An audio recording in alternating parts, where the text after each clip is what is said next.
Hello जी, Ram Ram ji. Welcome to my new blog. ये देखिए नीली बोतल जो आपको दिख रही है, और ये हम जा रहे थे पार्क में, तो ये नीली बोतल्स टांगी हुई थी कुछ घरों के आगे। तो मैंने पूछा दीपकी से कि ये क्या है, तो इन्होंने बताया कि इसलिए टांगी हुई है कि रात को डॉगी जो है पोटी कर देते हैं जगह जगह, वो न करे। अब ये कितना सही है कितना नहीं मुझे नहीं पता, पर ऐसी धारणा बताई जा रही है लोगों की। काफी लोगों के मुंह से ये चीज सुनने को मिली, तो मैंने आज इसका व्यू लिया। और ये देखिए आप, इधर मैं रेडी हो गई, इधर ऑफिस हो गया स्टार्ट, और फिर चली गई थी मैं नीचे, क्योंकि कथा करनी थी मेरे को मम्मी जी के पास बैठ करके। मंदिर में बैठ के ही हम कथा सुनते हैं हमेशा ही। तो ये है हमारा मंदिर भाई। मेरे घर में देवी माँ की और शिव परिवार की प्राण प्रतिष्ठा हुई है। इधर केशव देख रहा था फोन, मैं इसको बार बार मना कर रही थी पर नहीं आ रहा था, और थोड़ी देर बाद ये आएगा।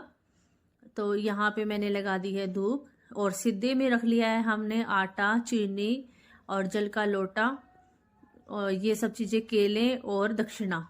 आपके यहाँ क्या क्या रखते हैं बताइएगा जरूर। और तिल रख लिए हैं, क्योंकि जब कहानी सुनेंगे तो तिल भी काम आएंगे। और ये पहले मैंने दीपक जी को मोली बांध दी थी, फिर इन्होंने मेरे को बांध दी। और ये बैठेंगे आज थोड़ी देर हमारे पास, कथा सुनेंगे इतने, क्योंकि आज छुट्टी है। कुछ लोग मंडे का भी उपवास रख रहे हैं, लेकिन हमने संडे का ही रखा था, क्योंकि ऑलमोस्ट ये व्रत तीज का रखा जाता है, चौथ में अर्घ लगता है। हमारा भाई पूरा ही धार्मिक परिवार है, और मेरे घर में लहसुन प्याज भी खाना मना है। तो मम्मी जी भक्ति करते हैं देवी माँ की काफी वर्षों से कम 24 साल के करीब हो गए हैं। ये मैंने मम्मी जी को कर दिया था तिलक, और खुद को कर लिया, और थोड़े तिल दे दिए थे। ये उपवास जो है, कहा जाता है कि बेटे और भाई के लिए रखा जाता है, मतलब बच्चों और भाई के लिए रखा जाता है। तो छोटी कुंवारी कन्याएं भी इसको रखती हैं, चौथ का व्रत होता है। वैसे तो चौथ जो है साल में अगर हम चानन की लगाएं तो 12 आती है, और अंधेर की लगाएं तो 24 आती है।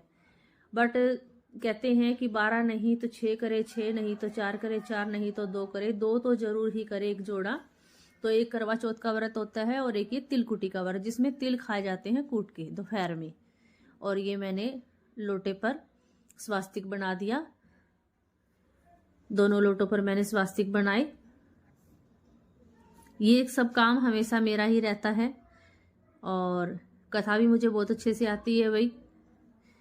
आप में से किसको आती है मुझे बताइएगा जरूर। दीपक जी मुझे कहते हैं कि हमारे घर में दूसरी पड़ताणी आ गई है।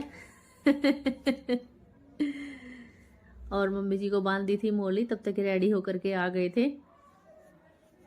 सूट पहना हुआ था पहले तो मम्मी जी ने, फिर मैंने कहा कि साड़ी पहन लो आप। बोले मैं सोच रही हूँ, मैंने कहा सोच क्या रहे हो, आप पहनो, मैं इतनी तैयारी करती हूँ। जब तक मैंने तैयारी करी तब तक इन्होंने साड़ी बांध ली। और इधर केशव भी आ गया था,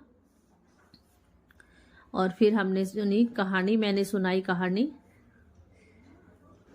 हम 3 कहानी सुनते हैं भाई इसमें। एक तो विनायक जी महाराज की सुनते हैं, दूसरी तिल वाली जो चौथ माता की कहानी है वो सुनते हैं, और तीसरी एक मेंढक की कहानी आती है वो भी सुनते हैं। तो 3 कहानी सुनते हैं हम। सास बहू हमेशा से ही इकट्ठा बैठ के, हर व्रत पे हम इकट्ठा ही कहानी सुनते हैं। पहले मायके में थी तो वहां पे तो एक पड़ताणी दादी जी आते थे, वो सुनाते थे, पर यहाँ हम खुद ही कह लेते हैं।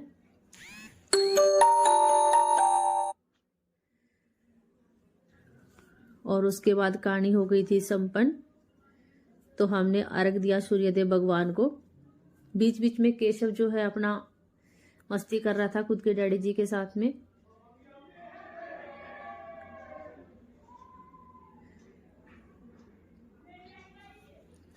ये देखिए, इधर हमने सूर्य नारायण भगवान को अर्घ दे दिया। और यहाँ पे कुछ बोला जाता है, एक सोने की मेरी सांखली जगमोतियों का हार, जीवे मेरे भाई भतीजे जीवे भरतार। तो हर जगह अलग अलग बोला जाता है, काफी जगह यही बोला जाता है और कई जगह अलग अलग बोला जाता है। तो आपके यहाँ क्या बोला जाता है बताइएगा जरूर। ये देखिए, ये दोनों डैडी बेटे शरारत कर रहे थे, उसी बीच मैंने तिल साफ कर लिए थे, और 2 बजे का टाइम हो चुका था तिल बनाने का। तो मैंने जो है तिल पीस लिए, पहले साफ किए फिर पीस लिए, और अब यहाँ पे मिला रही हूँ मैं इसमें मीठा। तो मैंने इसका टेस्ट अच्छा बन जाए उसके लिए कुछ शक्कर मिलाई और कुछ खांड मिलाई। बहुत ही अच्छा टेस्ट आया इसका। आप लोग भी ऐसा करके देख सकते हैं। और केशव की शरारतें जो है वो जारी थी लगातार, लेकिन यहाँ पे दीपक जी भी नहीं मानते और बाहर जो है गत्ता बाइंड हो रहा था क्योंकि आज था संडे और मैंने गत्ते वाले भैया को बुलाया हुआ था, तो आज गत्ता लोड करवा देंगे इनको क्योंकि सारे काम हो जाते हैं साथ में। फिर ये सब होने के बाद में फिर मैंने ऑफिस का काम किया और ये ली हमने एक पिक। ये था मेरा आज का व्यू। चाय पी रहे थे हम लोग, तब हमने क्लिक किया और फिर हो गया इवनिंग टाइम स्टार्ट। और ये देखिए केशव के काम। केशव कर रहा था, गाड़ी चला रहा था खुद की, तो ये बिना हाथ लगाए ये कह रहा था देखो मुझे, सिर्फ पैडल से चला रहा था। और अब कर लेते हैं चंद्रमा के दर्शन। इसी के साथ करते हैं ब्लॉग का एंड। आप सभी को राम राम।